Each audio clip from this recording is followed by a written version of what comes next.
He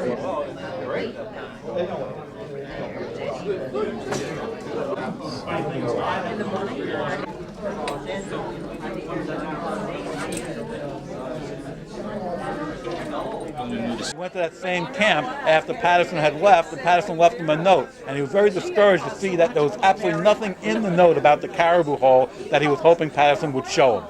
And to his dying day, Curtis never knew that there was nothing to the caribou hole. And in Patterson's book, he still includes it in the caribou hole, and that's what I was looking for. So you went up to with the same expectations in mind, and the pilot who took me in, and others who I met up there, including Don Turner.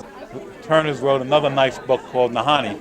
Don Turner laughed at me and said, "You're never going to find that thing. It doesn't exist." My father looked for it for years, and finally Patterson came up, and they were now both authors. Author to author, he said it was a literary license. He took bits and pieces of his experiences up and down the Canadian Rockies, and he put together something that's altogether plausible in that country, but not in fact anything he ever saw there. And very readable and very intriguing and entertaining. It's a Shangri-La in the wilderness. You want to be there, but it doesn't exist.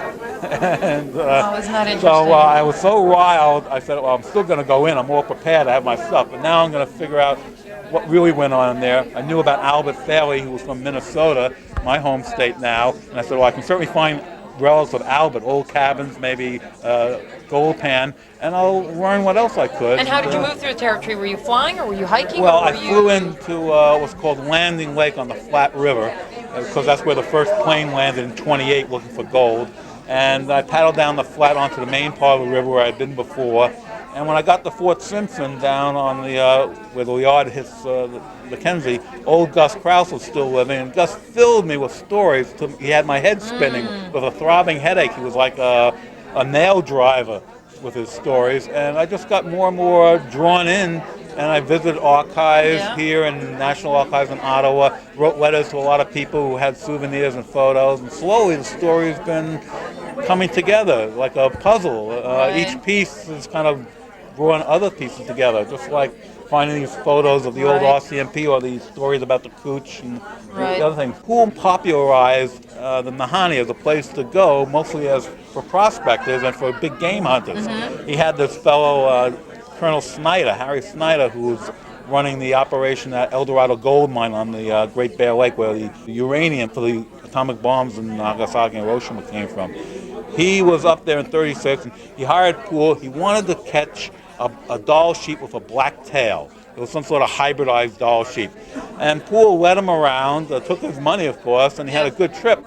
They came off the mountain at Glacier Lake. They had flown into the lake. The pilot always called it Brittenell Lake after himself. And they come down from the hunt. I don't know if they found their black-tailed Dall sheep, but Colonel Snyder was hot, and he looked at the lake and said how attractive the lake looks. It really looks like a great place to take a swim to wash off. And Poole suggested it was a good idea, that you'd be very refreshed, and the best way to get into a lake like this is to just strip down and jump in. All the time snickering to himself that the lake really was glacially cold. I was going to say it's 33 degrees. The guy does it, runs into the lake, and comes out blue and shivering, and shivers for half an hour. And all the men, Poole and his native cohorts who are acting as carriers, are speculating if he dies of a heart attack. Because he had seen enough of these wealthy men, acting like as big shots on the river, not to be too taken in by it. There's a couple of photos here that show that expedition. There's one that shows Poole with a young boy. He was the son of the geologist. Lee Cameron was the boy's name. And he and Poole went on this expedition. They were looking for gold by some galena outcroppings that Snyder was interested in. And the dog got out on a narrow ledge and got frightened about turning around. And so Poole just calmly walked out on the ledge, picked the dog up, and backed off the ledge with the dog. Wow. It's just, things that you learn up there to be comfortable with. Poole was always comfortable in the country. He was casual about things, and that's what kept him going, enabled him to survive year after year. His ease in the wilderness and his ease with other people who helped him and he helped them. Poole draws other people to him, natives and whites, loved to tell stories. It's not that he was really looking for publicity. He just loved to be with people and loved to hear what they had to say. And he was one of many people in that country that had the skills to survive. But more than most, he was gregarious. Most were interested in being off on their own. Right. Some would get bushed and go crazy, but not someone like Poole. But he just wanted to be out in that country. With the good and the bad that he suffered through, these were men who wanted to be kings. It was their country. It was only the outsiders who looked on the country as sort of a vacation holiday that disregarded the people in their efforts, like R.M. Patterson and Colonel Snyder, Fenway Hunter, the American who named Virginia Falls after his daughter.